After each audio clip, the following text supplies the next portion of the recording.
welcome. I'm really pleased to be a part of today's event and to be chairing this panel. I'm Benjamin Berger. I'm a professor at Osgoode. And unlike so many of you, I didn't have the opportunity to work with Peter. And so my personal reflections on him are not as robust as they are for most of you. But I remember him very fondly in two ways. First of all, of course, as a constitutional law scholar, I was always engaged with his scholarship and his thinking. It always struck me that underlying his work was a really appealing kind of optimism about constitutional law, that for all my investment in and interest in critical analysis was also genuinely uplifting and constructive. It had an optimistic, positive character to it. And it seemed to me that in his writing, you could see in Peter always a sort of genuine curiosity and interest in understanding, not just an interest in making the conceptual moves or in the maneuvering in its own right, but in really achieving deep understanding. But his scholarly effect on me was really very soon overshadowed when I moved to Osgoode. And though he was no longer on faculty, he reached out to welcome me. It inaugurated regular lunches with Peter. And I always had a bit of a sensation of being his conscripted research assistant on law and religion and legal rights matters, but that was its own joy.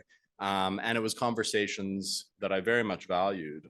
He made me feel, as so many people have reflected on, invested in, valued, as though my contributions were worthwhile. And that's a very special ability.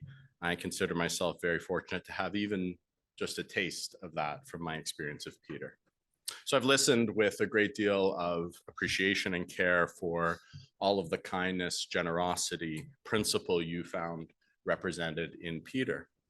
And of course, this panel has been consistently foreshadowed over the course of the day.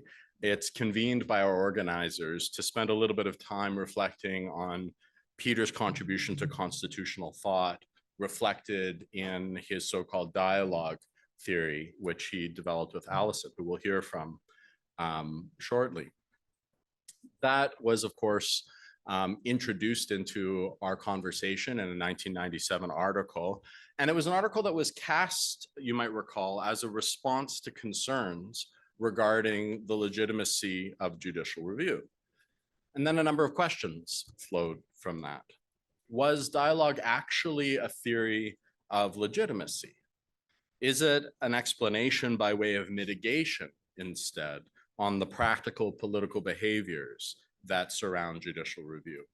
Or maybe its success was really found in its advertising power, in its appeal as a way of veiling the anti-democratic politics of judicial review. These are the sorts of conversations that swirled around it and immediately and in the years following, and that we hope we'll be connecting with today as well. Whatever else it was, dialogue theory and the Canadian Constitution was a metaphor that Alison and Peter introduced into Canadian constitutional theory that deeply affected the way we index and talk about, the way we go about orienting in our debate about the constitutional order. And indeed, that has traveled beyond Canada in all sorts of ways. And it's all of that that we're really here to explore today. So I'm going to just give a very brief intro of our panelists who are here. Each will no doubt speak a little bit, as we all have, to their connections to Peter. But just a word by way of introduction.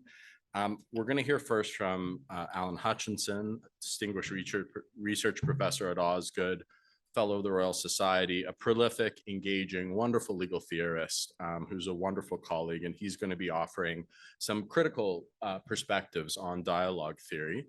At which point we'll move to Sujit Choudhry, a scholar and practitioner of constitutional, administrative, human rights law, active in constitutional reform, currently head of chambers for Hāki, Chambers Global, long and distinguished career as an academic and as a constitutional thinker. And he'll be helping us think through today something very much with us, the rise of the preemptive override and how it might alter and must alter, I think, our account of what dialogue inheres in. And then we're fortunate to hear from Alison Young, who is the Sir David Williams Professor of Public Law at Cambridge, a fellow of Robson College. She's a noted constitutional theorist, a wonderful writer whose most recent book, Unchecked Power, examines constitutional change in post-Brexit UK. And that positions her just brilliantly to explore with us today dialogue theory's influence in the UK, and in particular, its relationship to populism. So we're in store for a lot of interesting ideas to chew on, to think and engage with Peter's thought. But before we get to that, we're very fortunate to have a little video message from Allison Thornton. She was the co-author of these influential pieces that we're going to be speaking about today, is a solicitor with the city of Guelph, and she's not able to join us today given her court obligations, actually, but she agreed to offer a very brief video reflection about the process leading to the article, about her experience.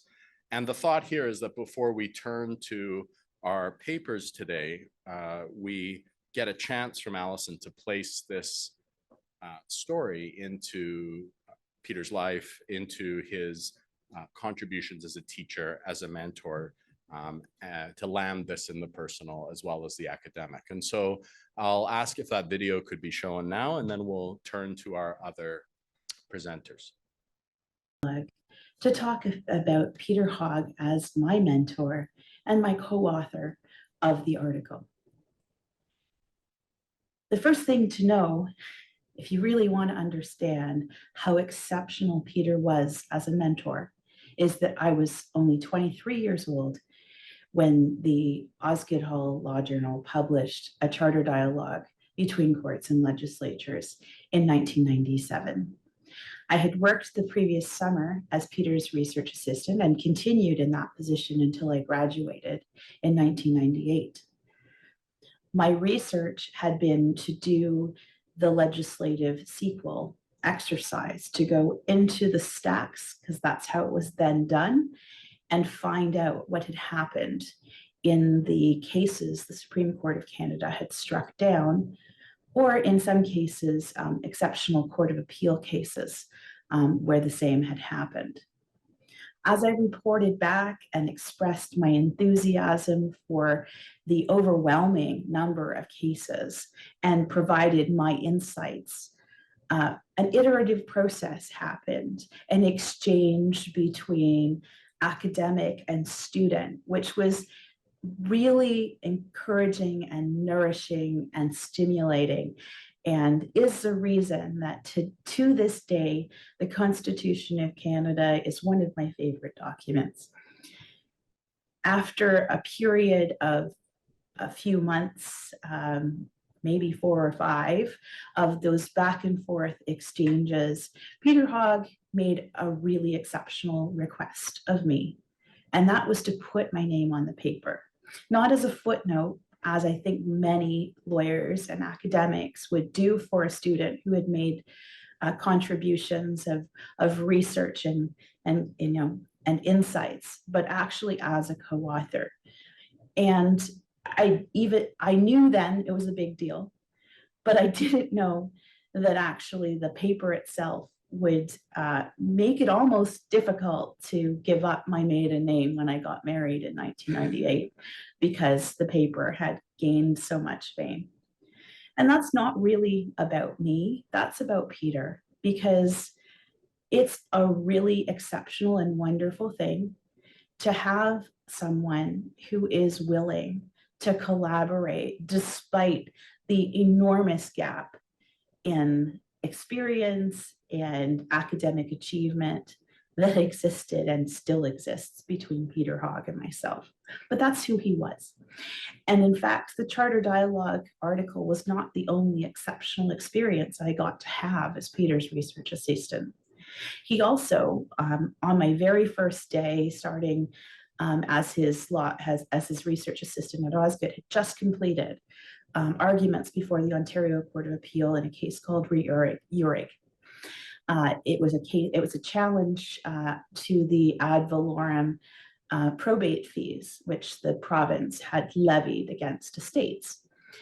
And it was challenged by Peter and his co-counsel as an unconstitutional tax. Peter was not initially successful on appeal. He had started his participation in that case on appeal. But they did get leave to appeal to the Supreme Court of Canada. And as Peter's student, I got to work on a Supreme Court of Canada factum. I got to do research. I got to even draft some passages that made their way into the factum, although not the decision. And I got to watch him argue in the Supreme Court of Canada.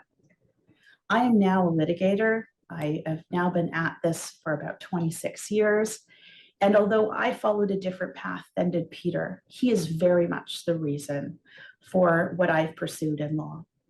And he's also the reason that although I'm a practitioner and not an academic, my love for the law is wide and deep, and I love learning every day. So I, as the co-author of this article, wanted to share with you my reflection on my exceptional mentor and my appreciation for the person that Peter Hogg was as a teacher, as a scholar, and most of all, as a mentor. Thank you very much, and I hope you all enjoy this panel.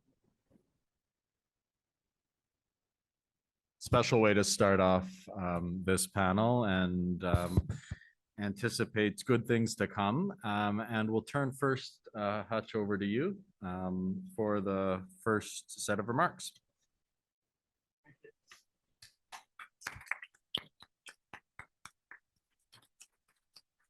It's always good to get the applause at the beginning because it might not come at the end.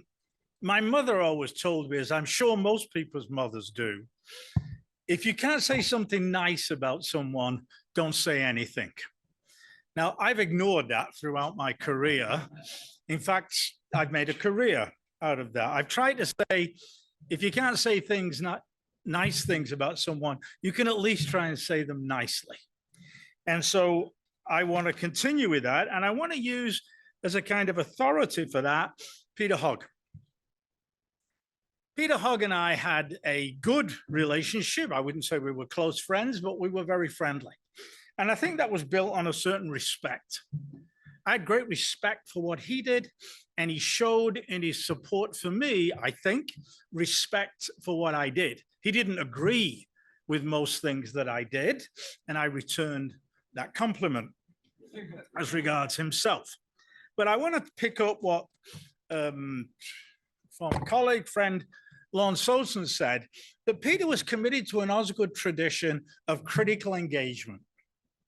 And I want to pursue and take up that invitation today. I also want to say that one of the great qualities of Peter was his modesty and humility. And I feel confident in saying he would be profoundly uncomfortable today. Not that it's not deserved, everything that people have said, but he would squirm at some of this. And I hold him in high regard for that alone. So he saw himself as a professional, and he was a consummate professional in all the ways that people have said. He was articulate, he was accessible, he was plausible, and a humble and modest man. He was not a pretentious individual at all. But I want to challenge the idea of what it is to be a professional in the constitutional law field. I think it's important briefly to go back and think, where did Peter come from? And by that, I don't mean New Zealand, but I mean intellectually. He did his master's degree at Harvard. And Harvard was a place at that time that was very much dominated by a variety of people. Hart and Sachs and legal process was still very much the governing idea. People like Alexander Bickel, who was at Yale, was part of that. And Herbert Wechsler, who'd been at Harvard and then went back to Columbia. They were all part of this idea that we have to accept that law deals with political things, but it can avoid those politics. And it can avoid that by being principled and neutral. And I think, although Peter didn't write about legal theory, this was very much his view of what one should do. It was to hold back the critique that, in particular in constitutional law, that what judges were doing was somehow inevitably and inescapably political. And Peter made a wonderful contribution to trying to achieve that. I will, of course, say that he didn't succeed in doing that. And I want to try and explain why and what an alternative view might be. The first thing I want to say about Peter is when you used to go into his office, I have never been in a tidier office. In fact, it was tidy to the point there didn't seem anything in the office at all. And I say that as someone, I'm not a particularly untidy person, but I'm not a very tidy person either. But I think tidiness was the key, not only to his office, but also to his legal thought. For Peter, it was important, and he gave this advice. Who did he say? It was to Jim. He gave the advice, be organized, right? And I see that as another way of talking about tidy. He wanted things to be tidy and organized. And that was his guiding light when it came to constitutional law and to look at the work of the court. The overriding thing was to try and make the jurisprudence, particularly of the Supreme Court, to be tidier, more convincing, more coherent, and the like. And I want to say, I've never been part of that general approach. Peter was very much part of, and I'll put this more crudely and unfairly, but he saw himself that somehow law schools were an adjunct to the Supreme Court of Canada.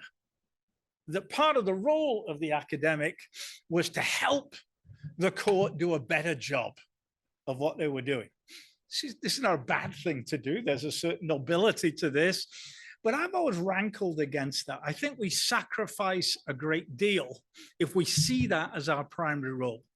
I was much more influenced and guided, and it's unfortunate that he's not here in the room, by the Harry Arthurs approach. Harry Arthurs was much more of a mentor to me in thinking that's not our role. We're not here just to help the court do what it does, but maybe do it better or more consistently or the like. And I think that's a huge distinction. So it's the project that Peter was involved in rather than the performance of that project that I take issue with. For him, I think it was an inside job, constitutional law.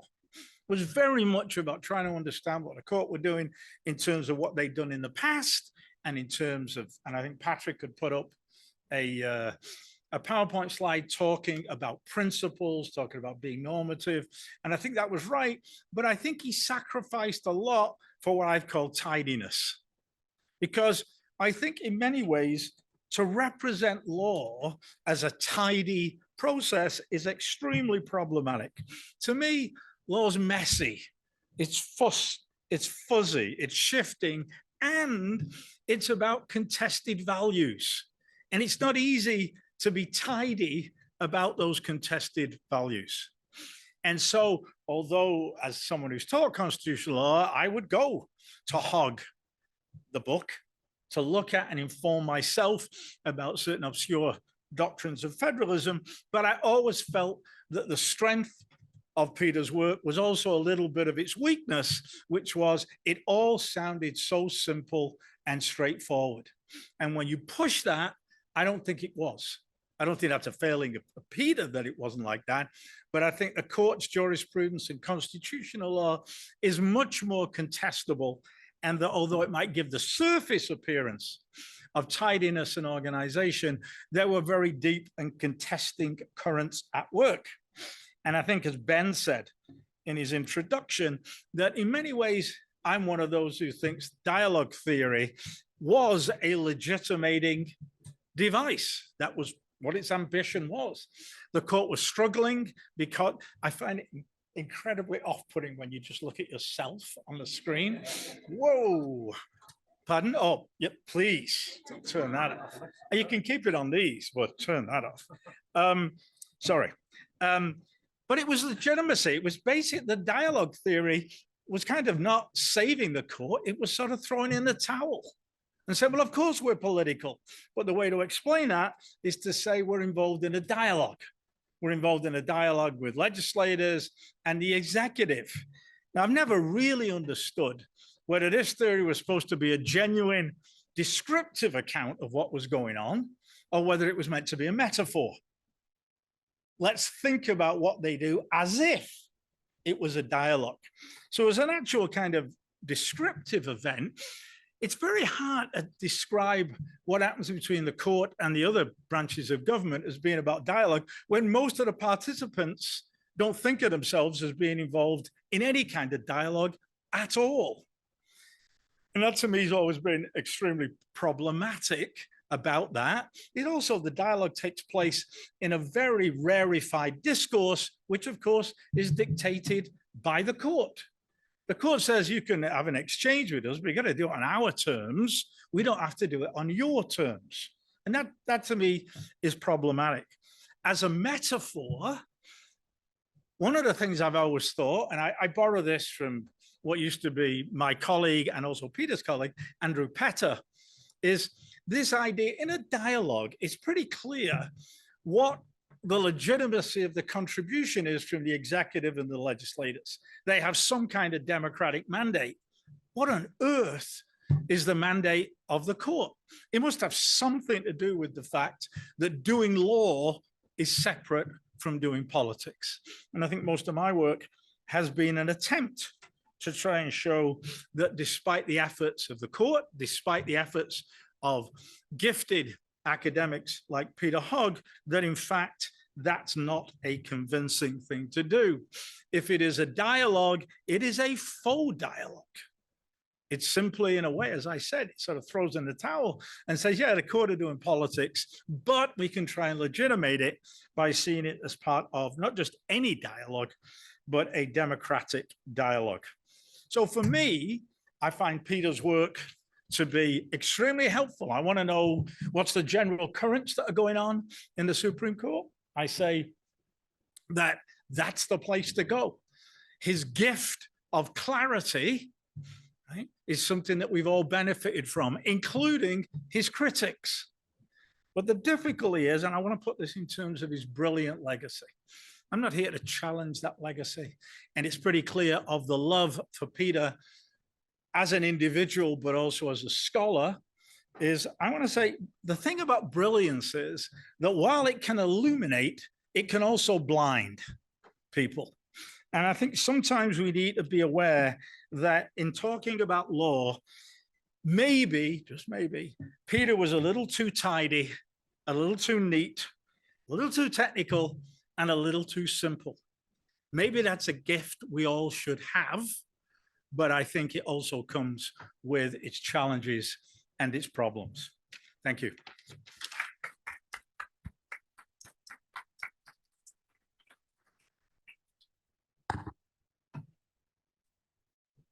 Right, so it's really wonderful to be here. So let me just first begin by saying a bit about Peter and me. So I first met Peter when I was 12, and so he was a huge part of my life, and I'll explain why. So when I was 12, I started at a new school, and I became friends very quickly with someone named David Hogg, who was a classmate of mine. And so Peter was first known to me not as Professor Hogg or Dean Hogg, but as David's father. And so over the course of my teenage years, I spent quite a bit of time in and around the Hogg household, and as just a friend of Peter's son. And first through David and then through Peter, who I quickly established a connection with, because he always took a great interest in his son's friends, I learned what a constitutional lawyer was. There was no one in my family who was a lawyer. Didn't know what being a lawyer was. And Peter just opened my eyes, and it changed my life. And over the 80s, as those of you who remember those times, Peter was very involved in constitutional reform. And so there was the Meach process, and then there was the Charlottetown process. And Peter, before he became a preeminent litigator, was a preeminent constitutional drafter. And so, in fact, he drafted the legal text of the Meech Lake Accord. My favorite book of Peter's is not Constitutional Law of Canada or his book on tax, but rather the annotated Meech-like Accord. It's a superb book because it shows Canada's finest constitutional draft persons at the height of his as the height of his powers. So he was amazingly generous. He was amazingly kind to me, encouraged me into the law. And then as I went from being a son's friend to a student of the law to a colleague, we kept in close contact, and I think about him all the time, every day, in fact. I miss him very much. And so this paper is, in a sense, a thought experiment. And it's an experiment about what Peter would do if he were to write with Wade and Allison, or whomever would be his co-author today, a third paper in his series of papers on dialogue. And what motivates the idea is the rise of the preemptive use of the override by provincial governments. And to be clear, what provincial governments are doing in Quebec first, but then in Ontario, and then in New Brunswick and Saskatchewan, is to use the override to prevent a court from ever ruling on the constitutionality of a law, as opposed to overriding a judicial decision under the Charter. And so to kind of look at this question, I looked at the first paper, and there is all of a page on the override.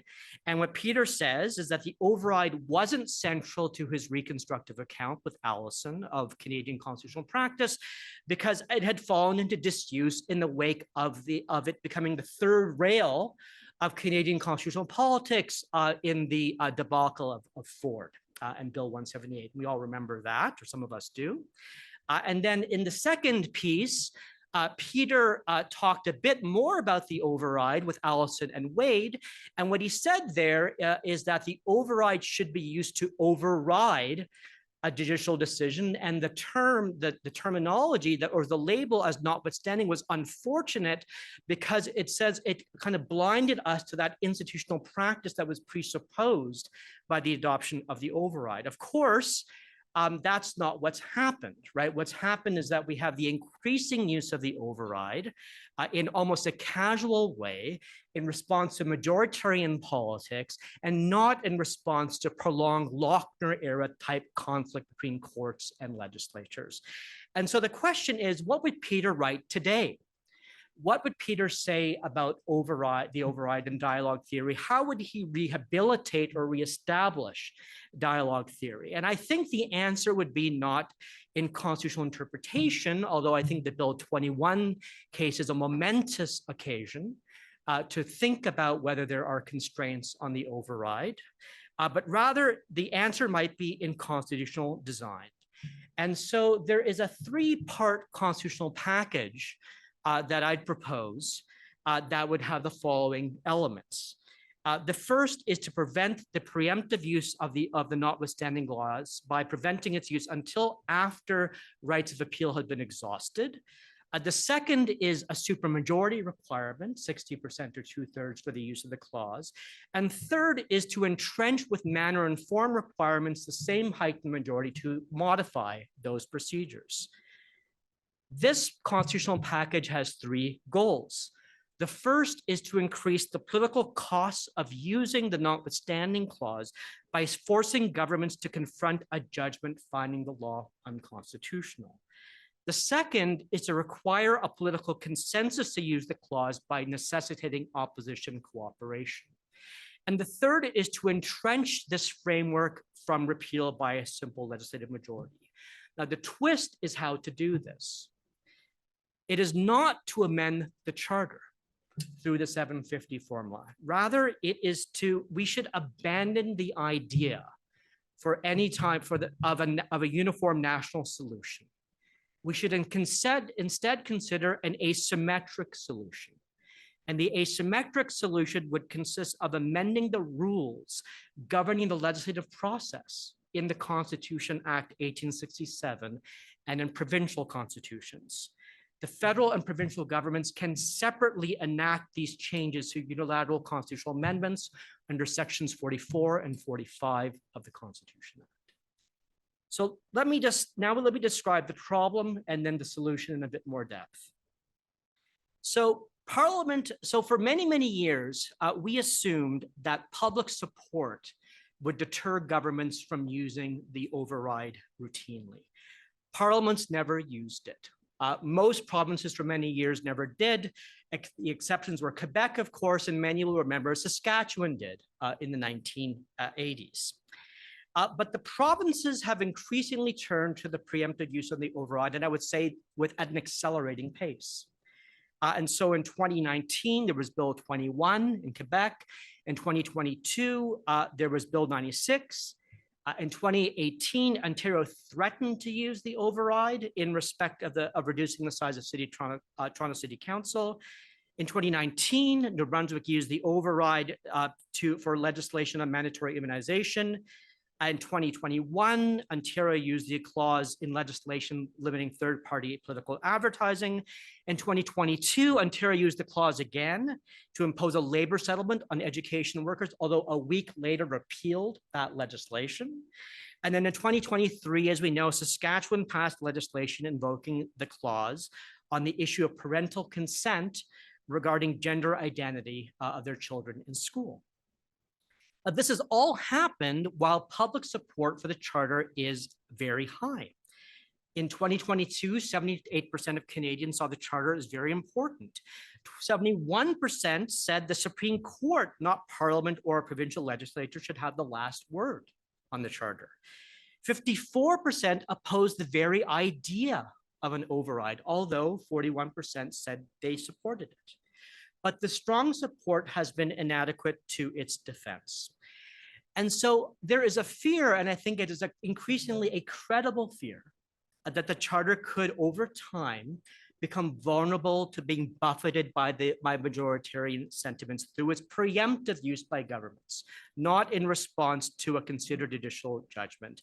And so our three-part proposal, and this is something I proposed with my friend George Anderson, a longtime co-author, a federal civil servant, tries to prevent this from happening. And we're indebted to Peter Lougheed, a former conservative premier of Alberta, who in an overlooked but profoundly important 1991 lecture on the override provided some of what is minimal drafting history of the clause and what it meant and why it was proposed. And he proposed in this lecture, although expressing his support for the clause, a supermajority requirement and an exhaustion of appeals requirement. And it's really on Peter Lougheed's legacy that we've made this proposal. So the conventional wisdom about how to do this is to have recourse to the 750 formula. And I think we can all agree that the era of mega constitutional politics is over, amen.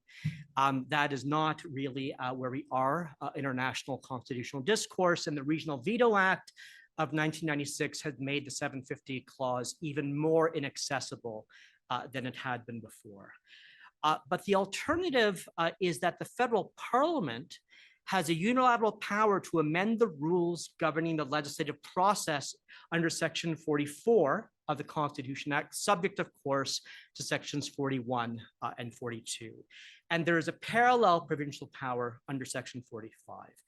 And what we suggest is that Parliament could exercise that power to enact manner and form requirements to set up a special legislative procedure for legislation that invokes the notwithstanding clause. The rule that legislation of any kind is adopted by a simple majority vote is found in sections 36 and 49 of the Constitution Act. It simply says, those provisions simply say a majority of voices. Parliament can unilaterally amend. It doesn't define what that majority is. Parliament can unilaterally amend the Constitution Act to change that majority for special purposes. And in thinking about this, we've taken a lot of guidance from the UK House of Lords decision in Jackson, a landmark 2005 judgment that upheld the constitutionality of the 1911 Parliament Act that made it easier for the House of Commons to enact legislation in the face of opposition of the Lords.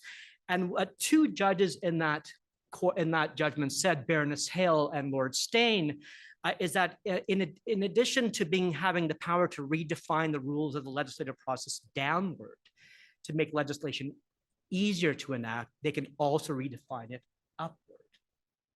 and to make certain measures more difficult to adopt.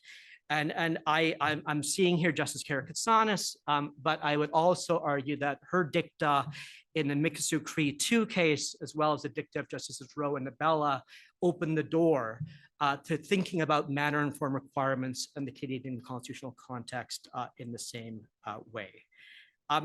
Now, to be sure, Section 44 of our Constitution is not as broad as the power of the UK Parliament to amend its legislative procedures.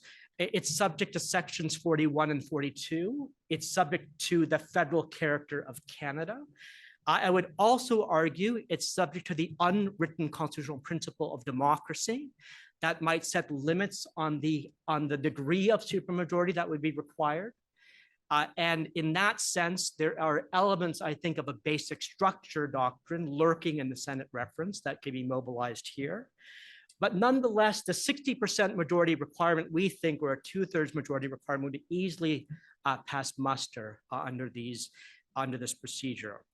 And then we also think that this type of procedure could be itself entrenched against modification by simple legislative majority. And again, I look at the Jackson decision, where, as Professor Young knows, 5 of the judges in that case held that the exclusion of amendments to the maximum term on the life of Parliament of 5 years under UK law could not be itself removed by Parliament, and itself was subject to an unamendability rule implicit in the very idea of constitutional democracy itself.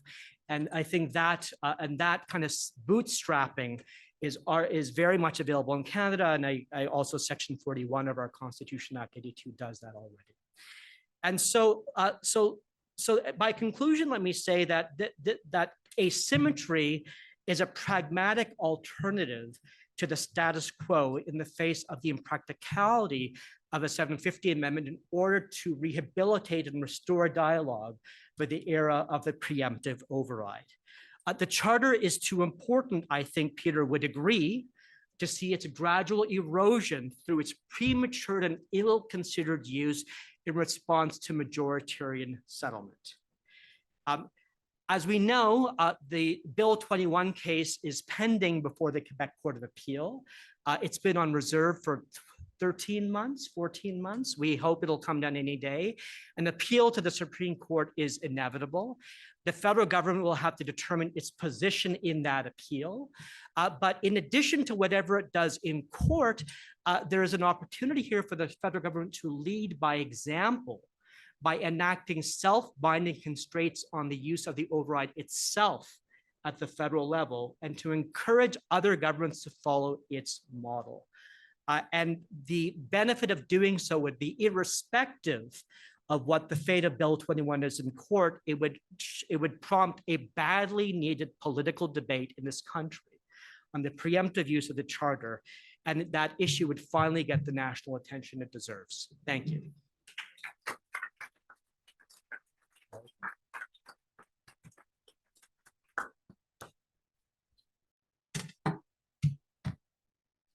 Thank you. I do have some slides, but I don't know if they've been moved across. They're mostly to keep me awake, partly due to jet lag and partly because I had a lovely 5 a.m. meeting this morning in which I was grilled on one of the bills I'm going to talk about for 2 hours. So it's been a fun day. So I'm in a very odd position. It's probably best to refer to me as the other Alison. I didn't have the pleasure of meeting Peter, but I think it's safe to say I wouldn't have the career, and I don't think we'd have the Human Rights Act without him. And so I think it's part of that legacy of having that ability to think about a protection of human rights that isn't necessarily going to have an override, and that in some way preserves parliamentary sovereignty. And this legacy is, as we'll see from recent events, and what I want to bring out in my talk, has actually led to, in some ways, preserving the Human Rights Act, because it strives to strike that delicate balance of preserving sovereignty whilst at the same time trying to protect rights. It doesn't always get it right, and it doesn't always give us the rights protections perhaps other countries would want us to have. But I think without it, I think we wouldn't have it now. And I think I want to try and explain that. So we're trying to set out that in some ways, what we have through dialogue being exported to the UK and looking at the Human Rights Act is a kind of bizarre strength and weakness. So we don't have constitutional entrenchment in the legal sense, but in some ways we have a kind of political entrenchment of the Human Rights Act.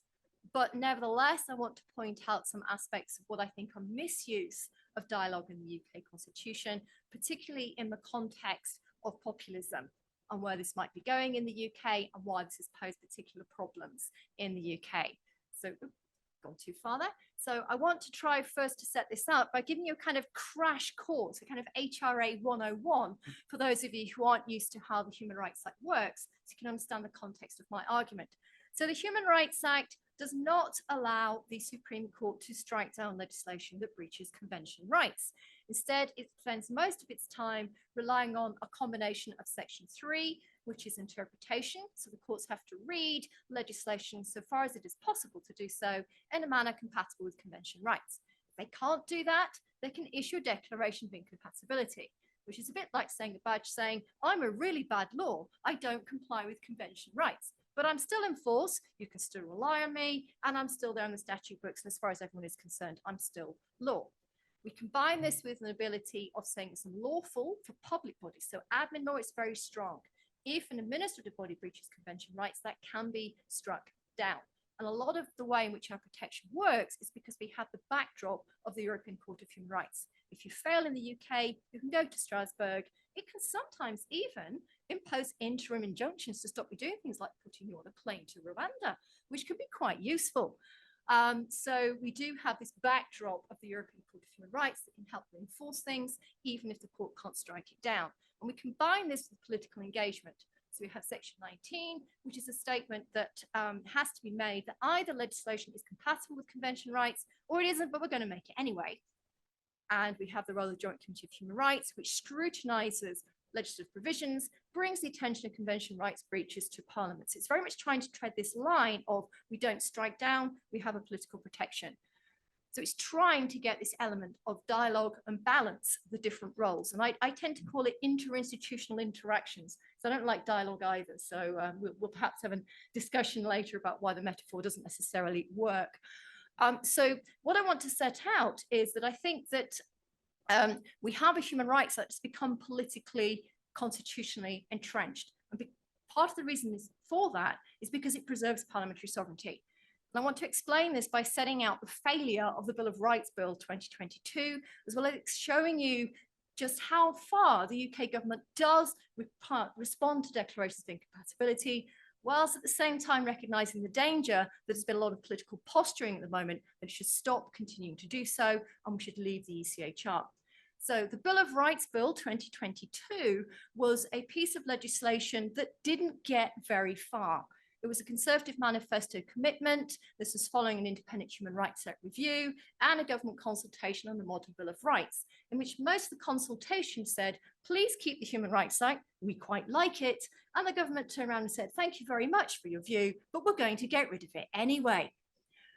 So it was looking like very dangerous times in the way in which it was going to work. It didn't get very far.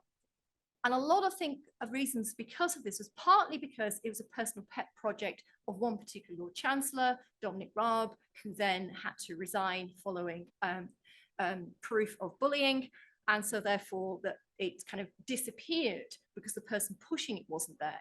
But I think also it was a very fringe group within the Conservative Party that was pushing this. And I think there's still this element of, in the backdrop, this is going too far. We do have human rights protections. It's become part of our culture. It's something that we do want to protect, even if we don't necessarily always agree with the outcome. So there's this kind of soft majority in favour of trying to make it politically difficult to remove because the parliamentary sovereignty is still preserved. And there's a kind of fringe group that is pushing for it to be withdrawn. So it's in a delicate situation, but I think somehow because it isn't fully entrenched, it managed to survive and wasn't fully repealed, and that bill has stopped. You can also see this in the extent to which we respond to declarations of incompatibility. So don't worry, I'm not going to take through all the figures, but the hope is in that pie chart. And what you really want to take home is of 47 have been responded to, apart from the 2 that are currently in progress. It might take us some time, We might not necessarily always fully protect rights as far as people might think they ought to be protected in certain circumstances, but we tick the boxes, we get it done, and we bring our law in line with the judgments of the European Court of Human Rights. Oh, maybe not in the future. We've had very few Section 19(1)(b) statements, so it's very rare for a government to stand up and say, I know this legislation is contrary to convention rights, but I'm going to pass it anyway. Though again, they're starting to appear. And this is the problem of potential misuse of dialogue and where we're going with regard to populism. So we had very few Section 19(1)(b) statements, and then suddenly we've had a plethora of them. So we see that in the Illegal Migration Act, which is suspending the operation of Section 3 of the Human Rights Act. These provisions aren't yet in force, but it's there on the horizon. We see it in the Safety of Rwandan Asylum and Immigration Bill, which is currently going through Parliament, in which Parliament is telling us that Rwanda is safe, and as far as the law is concerned, that's the end of it, you can't question it. And again, is suspending human rights claims in those particular circumstances. So we've got this odd element. It's strong in terms of the ideology of it, because it preserves parliamentary sovereignty, and we can't get rid of it in total. But we quite like undermining it, particularly when it comes to the rights of discrete and insular minorities, where we think we might win a kind of populist argument to suspend rights of these groups that aren't popular in society. And that makes it perhaps not as great as we want it to be in these particular circumstances. And this, I think, is because we have an element of what I'd see as a misuse of dialogue. So in order to try and show that, I need to explain to you a little bit about how I think dialogue works. And what I want to point out to you is I think there's two aspects of dialogue. We often think about dialogue as this element of collaboration. Courts, legislatures, executives work together, bring their relative strengths and weaknesses, and give us a much better human rights protection. But sometimes dialogue is used in what I call counterbalancing. And sometimes that counterbalancing can be legitimate. Perhaps you think an institution has breached the separation of powers and gone too far, in which case it's legitimate for perhaps some kind of pushback. But what we're seeing is more an element of pushback in circumstances where I don't think there's a good constitutional argument that the courts have gone too far, but nevertheless, the government and the legislature are pushing back rather than collaborating on rights protections. And so I want to try and illustrate that, particularly by showing you in more detail some of these weakenings of protections of rights when it comes to the protection of discrete and insular minorities. So this is just me trying to set on a slide what I mean by collaboration and counterbalancing. So collaboration is all about recognizing that courts are very good at spotting when general provisions harm individual rights. They're very good at spotting long-standing principles. They're normally better at spotting when a discrete and insular minority needs their rights being protected. It's all about thinking about it in terms of rights, whereas we often think of legislatures as being much more general, much more forward-looking, much more about balancing interests than protecting rights. And so we see this as working together. So they've come together. You see where perhaps provision has breached rights, and then legislators can go away forward, think about how you might want to protect them in the future. This is a lovely ideal element of institutional interactions. Whereas counterbalancing is where you don't do that, where you just turn around and say, you have gone too far, you've breached your constitutional role, I'm going to push back, play hardball, and stop you from protecting rights in these areas. And what we see in the UK is courts are collaborative, but what's becoming more and more the case is the government and the legislature is more about pushing back than it is about collaborating in these particular circumstances. And this is where we get migration. So the lovely Illegal Migration Act, and again, I'm not going to read them all out, but just to show you, Section 3 is where we interpret legislation in line with convention rights, not when it comes to the Illegal Migration Act, because we're told in the Illegal Migration Act that you must instead interpret this act in line with its purpose, not in line with convention rights. So Section 3 doesn't apply to this legislation. Instead, you must, so far as possible, make sure that this entire legislation is interpreted to ensure that we remove all illegal immigrants from the country. So it's a complete reversal of how we normally think about protecting rights. Don't think about interpreting this to protect rights.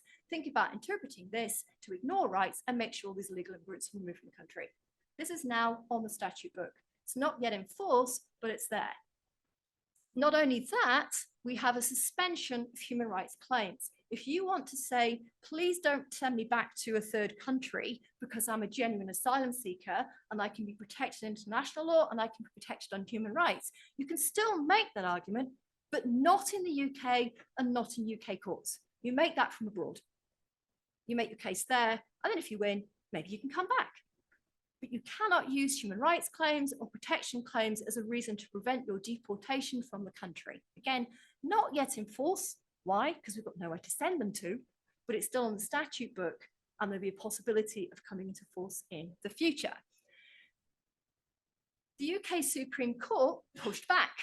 So this is the AAA case, the Rwanda decision, in which the UK Supreme Court said that the memorandum of understanding between the UK and Rwanda to remove these asylum seekers, anyone who was a legal immigrant to Rwanda, to have their claims processed there, was contrary to international law. The UK had to comply with international law in these situations because it itself in legislation had said this must be in line with international law. But in the AAA case, it was made clear that on the facts, there were breaches of international law by Rwanda. So the UK says you can't have this particular memorandum of understanding. It is unlawful because we know that it's breaching international law. How does Parliament push back? We have the Safety of Rwanda Asylum and Immigration Bill, which has currently had its second reading in the House of Commons. It's being pushed through as emergency legislation. And this is a piece of legislation that basically says Rwanda is safe. If you want to challenge this and say Rwanda isn't safe, tough. You're told it is. And you're told that all the provisions of convention rights cannot be applied in these particular circumstances, not just Section 3, Section 6. So public authorities can't use convention rights to comply with this either. And if you have an interim injunction, courts cannot be required to comply with interim injunctions to the European Court of Human Rights. So I'm going to skip back some other examples which are equally scary and bring you to why I think this is problematic. And I think this is problematic because we have this paradoxical element to the Human Rights Act.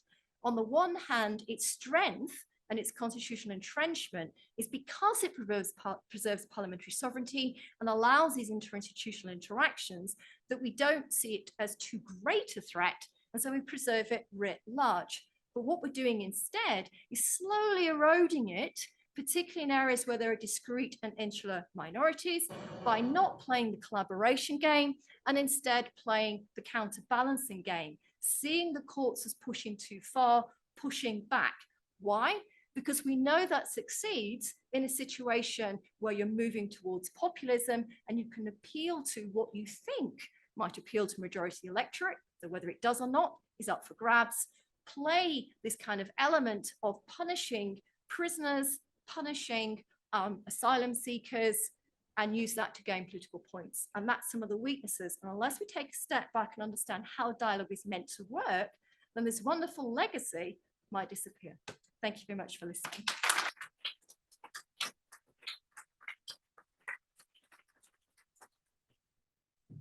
Well, that was wonderful, and I think has the kind of spirit of engagement that Peter would have really appreciated. We have about 10 minutes for questions, for follow-ups, for comments for any of our panelists. I'm happy to take a list or to field those.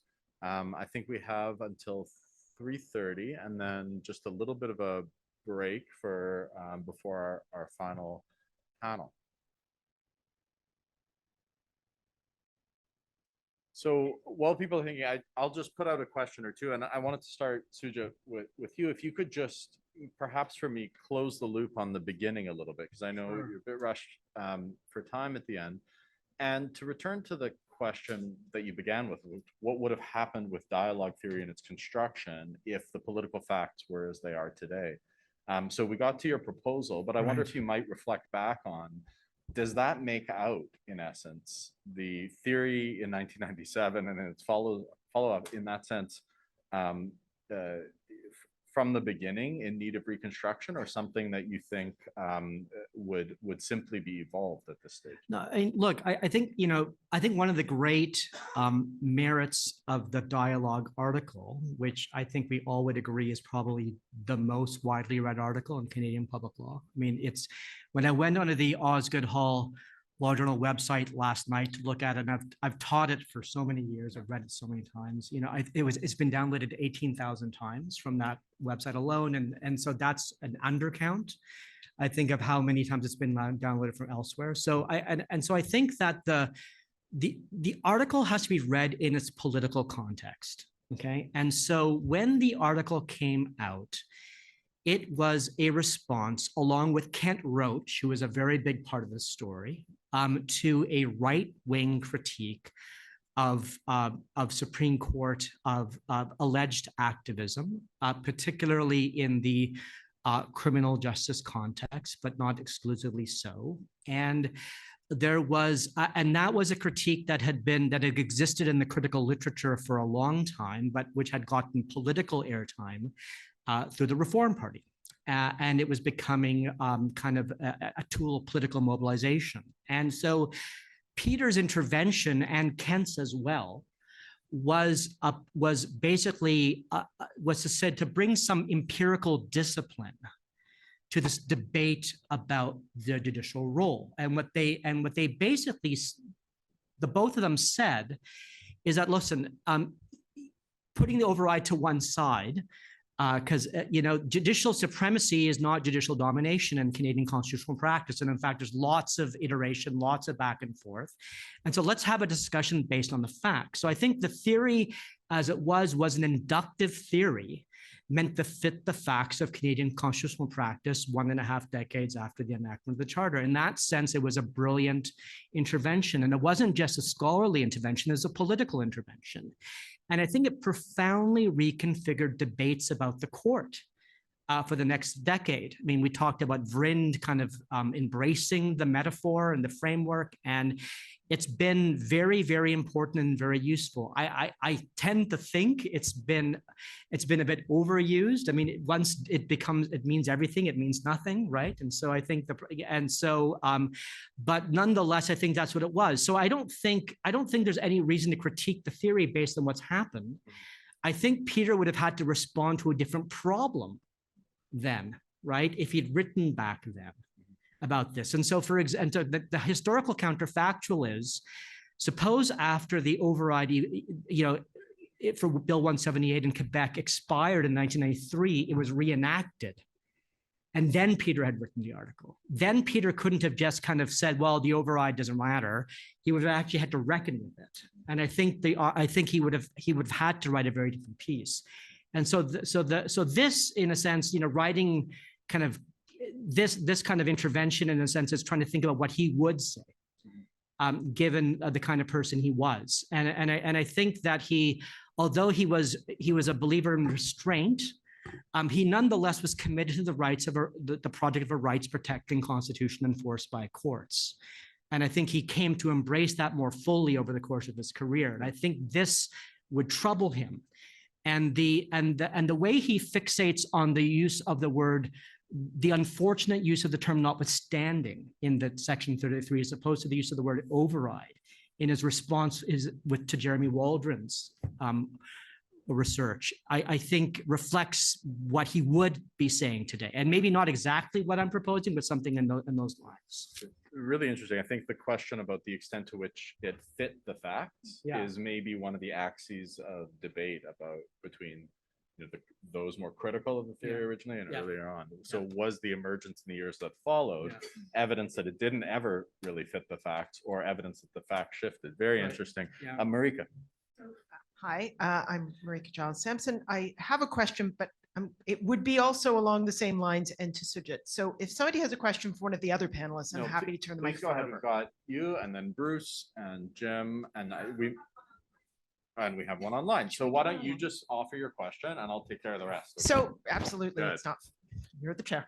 My question is, you focused on constitutional design as opposed to constitutional interpretation. I've been very intrigued by the theory in the Bill 21 context advanced by Robert Leckie that actually there's nothing in Section 33 that prevents the courts from interpreting the rights. It just prevents them from issuing a declaration of invalidity. And so I'm wondering if that wouldn't be sufficient necessarily to re-engage the then be able to recreate the dialogue that I think is at the heart of this concern.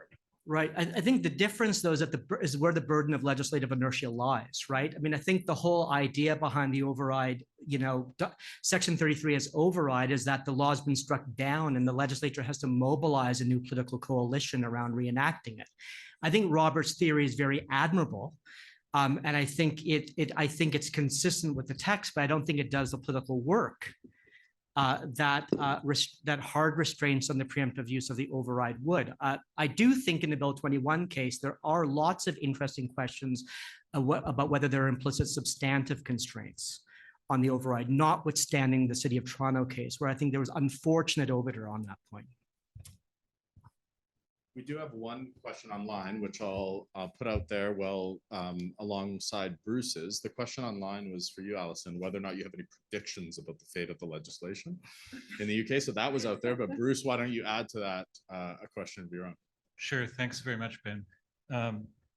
Thank you all for the outstanding presentations. Hutch, I really appreciated what you had to say about the strengths and limits of the kind of doctrinal scholarship that Peter made such exemplary contributions to.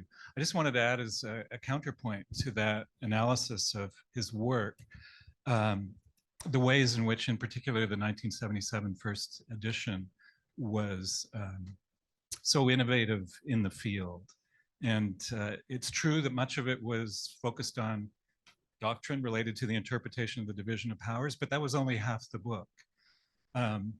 13 of the 25 chapters had to do with basic concepts like responsible government and the Crown and sources of the Constitution and other aspects of Canadian constitutional history that weren't related to the jurisprudence of the Supreme Court of Canada in significant ways. And I think that fusion of essentially a political science approach to the Constitution and a legal approach to the Constitution made the book extremely effective. And it mirrored Peter's approach to teaching constitutional law. The book was greatly appreciated and relied upon by political scientists and lawyers alike.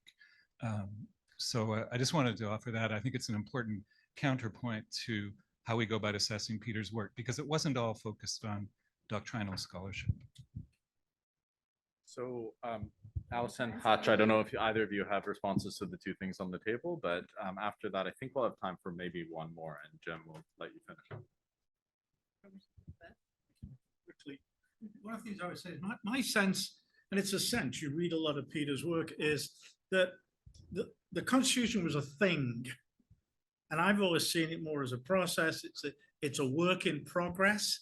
And I've got that sense from Peter. Peter was describing something that was out there, that was not a given, but it had a shape, a form, a tidiness. And then, next edition will change that. And I would want to see a much more organic sense of the Constitution constantly evolving.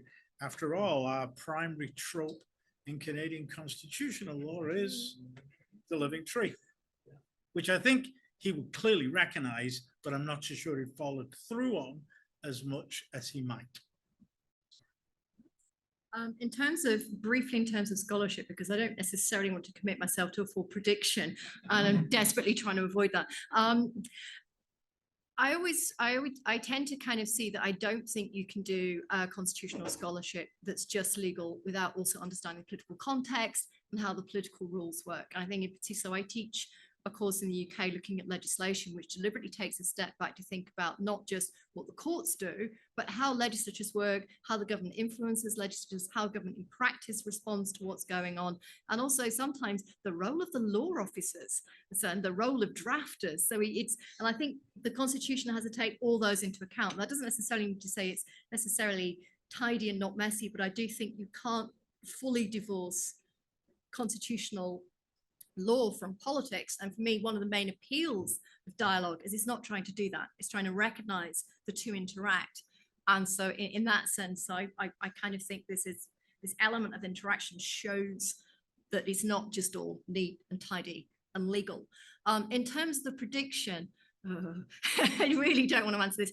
I think it will pass. Whether it will pass in its current form, I don't know. It's already got through second reading in the House of Commons. It's being pushed through in the Commons very quickly. It's going to hit the Lords very soon. It'll get a lot of pushback, I think, from the House of Lords. But at the end of the day, you've got to recognize there is a very, very large government majority in the House of Commons. And it is politically popular in the sense in which it's being promoted, because the story that's being sold is these are all people coming over here illegally who don't necessarily have a right, and our country is full. And when that rhetoric is being sold, it can be very hard to push back against that. So I'd love to say it'll fail. I don't think it will. I think my best hope is there might be some amendments to make it not quite as bad as its current form is. So in a sense, we're out of time, but I'm just gonna collect the last two comments, questions. My question was for Professor Young, and it's 90% she's answered.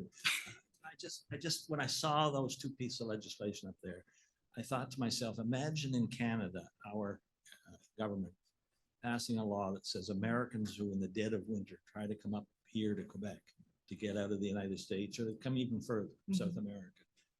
Is there one Canadian in 40 million who would actually think of, let's think about sending to Rwanda and getting an agreement with Rwanda to do it? So my question to you is going to be, is there anybody in the United Kingdom who would support that? And your answer is it's going to pass, is it? And Marianne, and then we'll close up.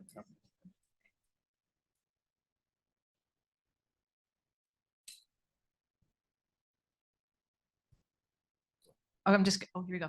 Allan, I just bought your book, Democracy and Constitutions, as you were speaking. I thought your comments were very interesting.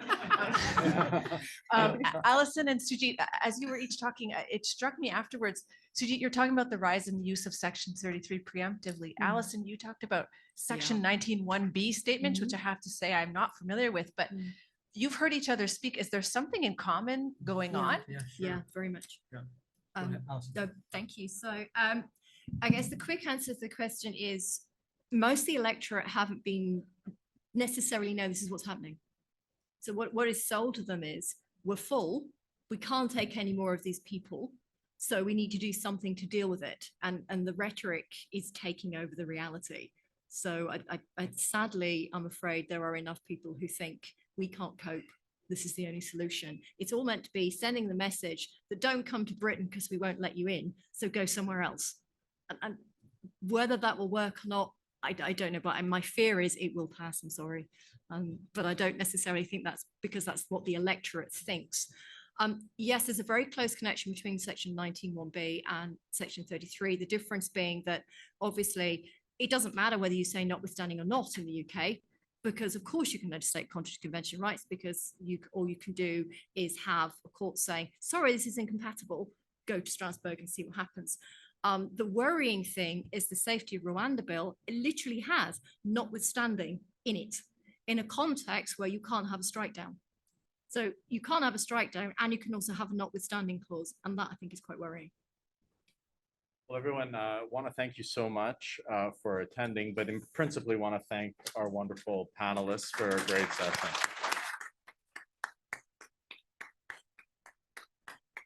Really, really interesting, really lively session. And just by way of a little bit of wayfinding, at 3:45 in this room, we're going to have a session on Peter and the Legend of Two Textbooks. So we'll see you back here in about 15 minutes.